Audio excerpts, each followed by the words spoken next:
ಮಹಾತ್ಮ ಗಾಂಧೀಜಿಯವರು 1948 30ನೇ ತಾರೀಕು ಜನವರಿ 30ನೇ ತಾರೀಕು ಹುತಾತ್ಮರಾದಂಥ ದಿನ. ಆ ದಿನವನ್ನ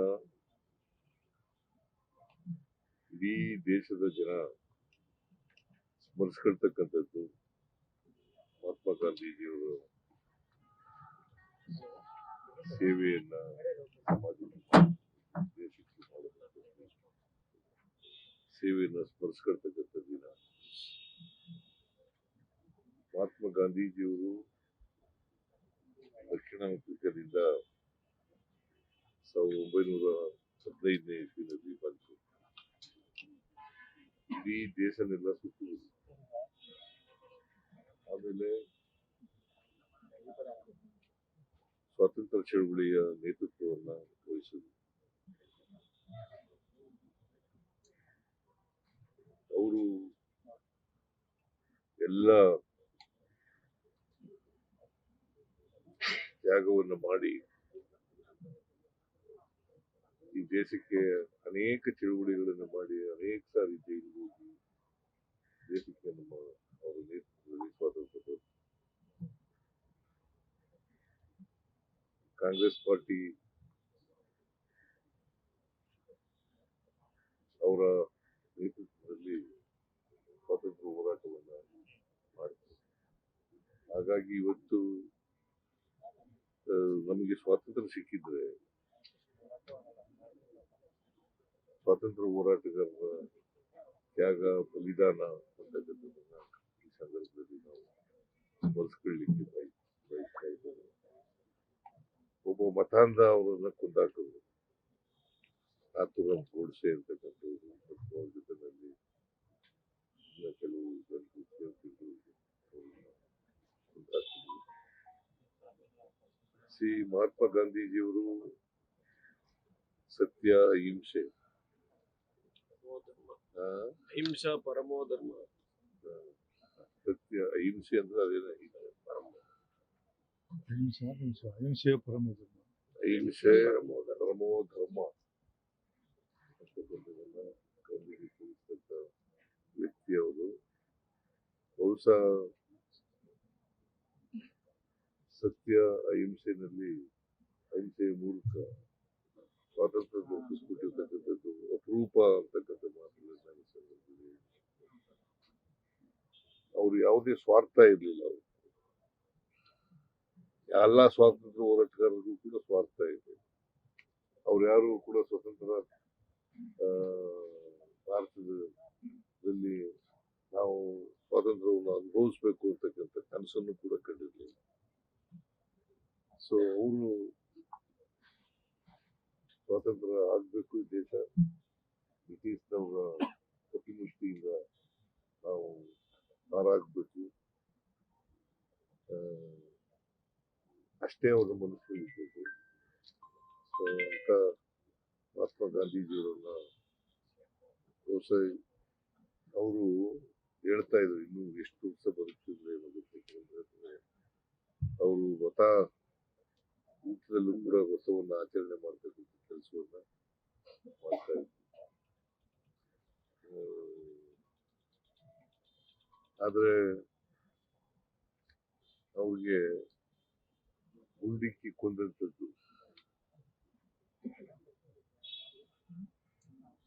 ಅದು ಅಕ್ಷಮ್ಯ ಅಪರಾಧ ಅಂತಕ್ಕಂಥ ಮಾತುಗಳನ್ನ ಈ ಸಂದರ್ಭದಲ್ಲಿ ಸ್ಮರಿಸಲಿಕ್ಕೆ ನಾವು ಅವ್ರಿಗೆ ಗೌರವ ಸಲ್ಲಿಸೋದೇನಪ್ಪಾ ಅಂತಂದ್ರೆ, ಗೌರವ ಸಲ್ಲಿಸೋದಕ್ಕೆ ಅರ್ಥ ಬರಬೇಕಾದ್ರೆ ನಾವು ಅವರ ತತ್ವಾದರ್ಶಗಳನ್ನ ಜೀವನದಲ್ಲಿ ಅಳವಡಿಸ್ಕೊಂಡು ನಡೆದಾಗ ಮಾತ್ರ ಅವರಿಗೆ ಗೌರವ ಸಲ್ಲಿಸೋದಕ್ಕೆ ಸಾರ್ಥಕ ಆಗ್ತದೆ ಅಂತಕ್ಕಂಥ ಮಾತುಗಳನ್ನ ಈ ಸಂದರ್ಭದಲ್ಲಿ. ಸರ್, ಗ್ರಾಮ ಪಂಚಾಯತಿಗಳಿಗೆ ಮಧ್ಯದಲ್ಲಿ ನಾ ಇನ್ನೂ ಮುಗಿಸೇ ಇಲ್ಲ. ಆಮೇಲೆ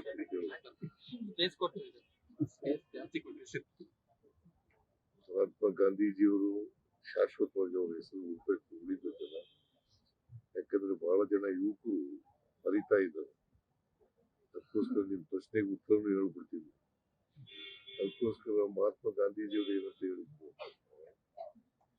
ಗ್ರಾಮಗಳ ಸ್ವಾವಲಂಬನೆ ಆಗಲಿಲ್ಲ ದೇಶದ ಪ್ರಗತಿ ಆಗಲ್ಲ ಅಂತಕ್ಕಂಥ ಮಾತುಗಳನ್ನ ಹೇಳಿದ್ರು. ಗ್ರಾಮಗಳು ಸ್ವಾವಲಂಬನೆ ಆಗಲ್ಲ, ಆರ್ಥಿಕವಾಗಿ, ಸಾಮಾಜಿಕವಾಗಿ, ರಾಜಕೀಯವಾಗಿ, ಶೈಕ್ಷಣಿಕವಾಗಿ ಸ್ವಾವಲಂಬನೆಯನ್ನ ಕಾಣಬೇಕು. ಅವು ಕಂಡಾಗ ಮಾತ್ರ ದೇಶದ ಪ್ರಗತಿ ಆಗುತ್ತೆ ಅಂತ ಅರ್ಥ ಆಗ್ತದೆ. ಯಾಕಂದ್ರೆ ಭಾರತ ಹಳ್ಳಿಗಳ ದೇಶ. ಮಹಾತ್ಮ ಗಾಂಧೀಜಿಯವರು ಹೇಳಿದಂತ ಕಾಲದಲ್ಲಿ ಸುಮಾರು 180% ಹಳ್ಳಿಗಳಲ್ಲಿ ವಾಸ ಮಾಡ್ತಾ ಇದ್ರು. ಅದರಿಂದ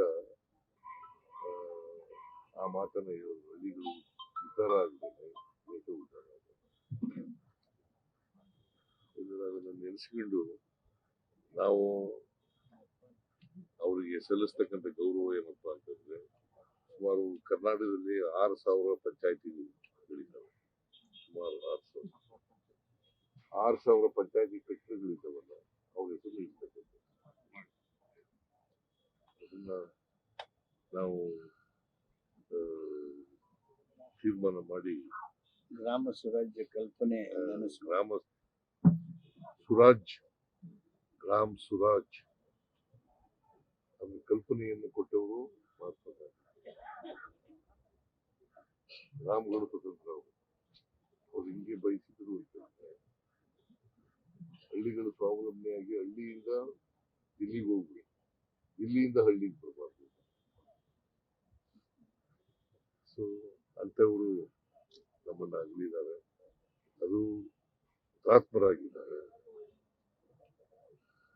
ಗುಂಡೇಟಿನಿಂದ ಸತ್ತಿದ್ದಾರೆ. ಅದೆಲ್ಲರಿಗೂ, ನಮ್ಮ ಭಾರತೀಯರೆಲ್ಲರಿಗೂ ಕೂಡ ನೋವನ್ನುಂಟು ಮಾಡ್ತಕ್ಕಂಥ ಸಂಗತಿ ಇರ್ತಕ್ಕಂಥ ಮಾತುಗಳನ್ನ